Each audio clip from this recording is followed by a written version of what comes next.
Most people don't become negative because they're weak. They become negative because they stayed hopeful for too long, in a world that kept taking without giving back. If you've ever wondered why staying positive feels exhausting, why optimism now feels naive, this isn't a personal failure. It's a response to pressure. And before you can remain positive, you have to understand what you're actually up against. The world doesn't break people loudly. It doesn't announce itself. It breaks people quietly. Through repetition, through mornings where effort is met with silence, through doing the right thing and still losing, through watching less careful people move faster, earn more, suffer less. That kind of weight changes you. Not all at once, but slowly enough that you don't notice when your patience thins, when your expectations drop, when hope starts to feel dangerous. This is where most people make the mistake. They think positivity means pretending things aren't heavy. They think it means smiling through damage. They think it means lying to themselves. That's not positivity. That's denial. Real positivity is colder than that, quieter, more disciplined. It doesn't say everything will be okay. It says, this is hard, and I'm still standing. You don't stay positive by ignoring reality. You stay positive by facing it without letting it rot you from the inside. Because bitterness doesn't come from pain alone. It comes from pain that feels meaningless. So the first step isn't motivation. It isn't mindset tricks. It's honesty. Honesty about how tired you are, how disappointed you've been, how much effort you've poured into things that didn't last. If you skip this step, positivity becomes fragile, forced, performative, and eventually it collapses. Remaining positive in a world that breaks people begins with this truth. You are not broken because you struggle to stay hopeful. You are human, responding normally to sustained pressure. The danger isn't feeling worn down. The danger is letting that wear turn into identity. I'm tired is temporary. I'm done is not. So before we talk about strength, discipline, or endurance, you need permission to admit something. This world is heavy, and pretending it isn't has cost you more than admitting it ever will. In the next part, we'll talk about why most people lose themselves under pressure, and how to carry weight without letting it crush your character. Pressure doesn't create who you are. It exposes what you've been leaning on. When life is easy, almost anyone looks strong. When life tightens its grip, the truth surfaces. And that truth can either sharpen you or hollow you out. Most people believe pressure builds character. That's only half true. Pressure reveals character first. Then, if you're careless, it destroys it. Because pressure strips away your excess, your distractions, your stories about yourself. Underweight, you don't rise to your potential. You fall to your habits. That's why hard times don't automatically make people wiser. Some become calmer, others become cruel. Some grow disciplined, others grow defensive. Same pressure, different foundations. This is where positivity usually dies. Not in the first loss, not in the first failure, but in the moment you realize you've been enduring, yet becoming someone you don't respect. You're still functioning, but you're sharper with people. Colder than you used to be, more reactive, less generous, and that scares you. Because deep down you know this isn't strength, it's erosion. Pressure doesn't just test your endurance, it tests your values. What do you protect when you're exhausted? What do you sacrifice when no one's watching? Who do you become when kindness costs energy you don't have? This is where many people harden. They mistake emotional numbness for resilience. They confuse detachment with control. They stop caring, not because they've transcended pain, but because caring started to feel unsafe, and the world rewards this at first. Cold people move fast. They make decisions without hesitation. They don't flinch, but something quiet is lost in the process. Positivity doesn't survive when you trade your humanity for efficiency. Remaining positive under pressure isn't about staying soft. It's about staying clear. Clear about what matters. Clear about what you refuse to become, even if it would make things easier. Because here's the uncomfortable truth. You can survive almost anything if you're willing to become someone you don't like. But survival without self-respect is a slow collapse. Real strength is choosing who you are under weight, not just how much you can carry. Pressure will push you toward shortcuts, cynicism, emotional withdrawal, moral flexibility. They feel protective. They feel practical. But over time, they poison the very thing you're trying to preserve. Your inner stability. Positivity isn't loud optimism. It's not forced gratitude. It's the quiet refusal to let suffering turn you into someone smaller. At some point, pain stops asking for your attention. It assumes it owns you. That's the moment people don't just suffer. They change, quietly, permanently, and not always for the better. Pain isn't dangerous because it hurts. Pain is dangerous because it teaches. It teaches you what to expect, what not to trust, how much effort feels worth it. Left unchecked, pain becomes instruction. This is where many people lose the ability to stay positive. Not because life is hard, but because life starts to feel predictably disappointing. You stop hoping, not out of wisdom, but out of fatigue. You tell yourself you're being realistic. What you're really doing is shrinking your emotional exposure, so nothing can touch you anymore. And yes, that works. For a while, you feel controlled, unbothered, untouchable. But numbness is not strength. It's a holding pattern. Remaining positive doesn't mean refusing pain. It means refusing to let pain rewrite your identity. There's a difference between saying, "Something bad happened to me," and "This is who I am now." Most people don't notice the moment they cross that line. It happens when you stop separating the event from yourself. When disappointment becomes personality. When bitterness starts sounding like insight. That's when pain wins. Not because it broke you, but because it convinced you to carry it everywhere, even where it no longer belongs. Strong people don't deny their pain. They contain it. They decide where it gets access, what it's allowed to influence, what it's no longer permitted to touch. You don't process pain by drowning in it.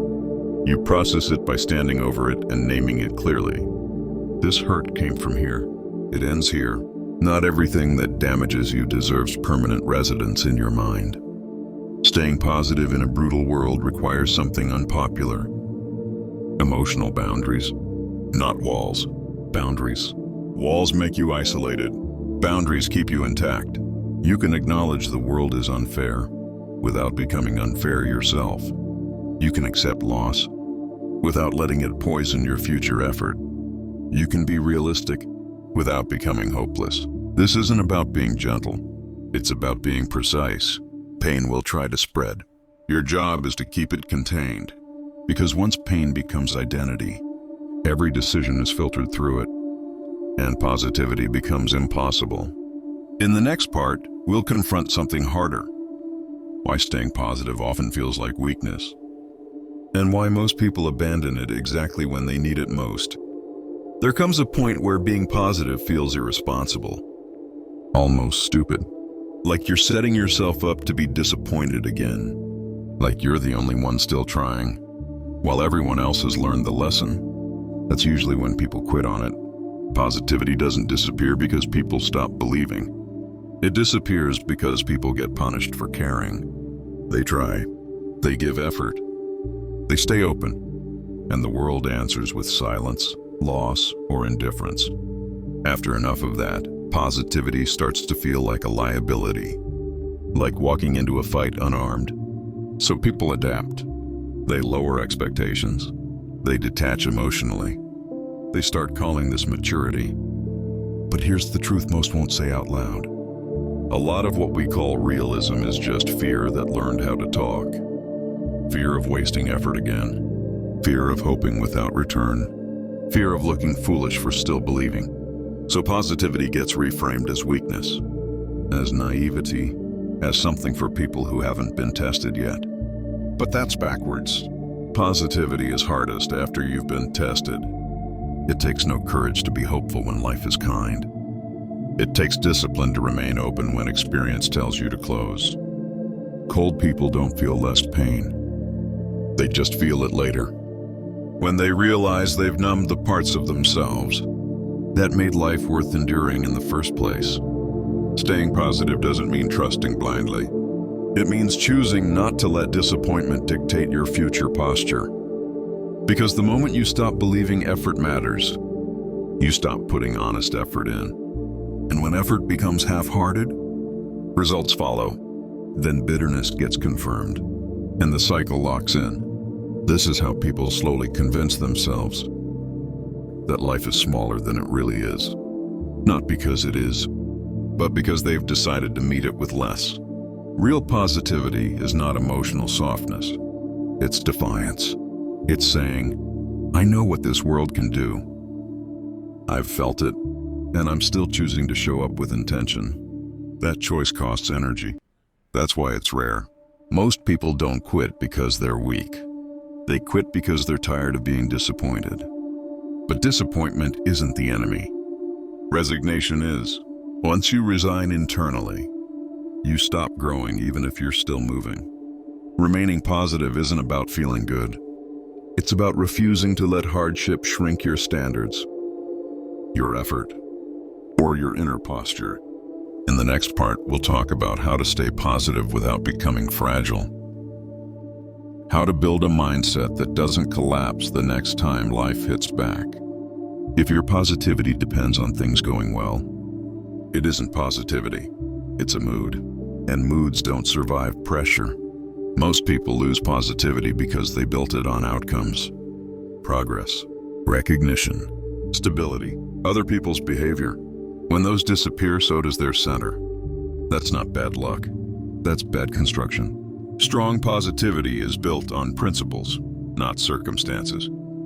It doesn't ask, is this working? It asks, who am I choosing to be regardless? That shift is everything. Because the world is unpredictable, but your standards don't have to be.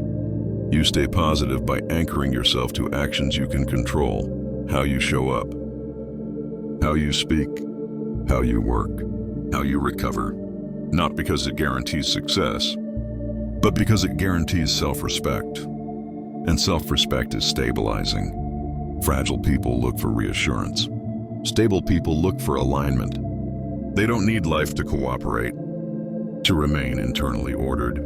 This is where positivity stops being emotional and becomes behavioral. You don't wait to feel hopeful. You act in ways that deserve hope later. You don't wait to feel motivated. You move in directions that reduce regret. That's not inspiration. That's discipline with a conscience. Remaining positive in a harsh world requires you to lower one thing: your expectations of comfort. Not your standards, not your effort, not your values. Comfort makes positivity lazy. Discomfort makes it honest. You stop asking life to be fair. You start asking yourself to be consistent.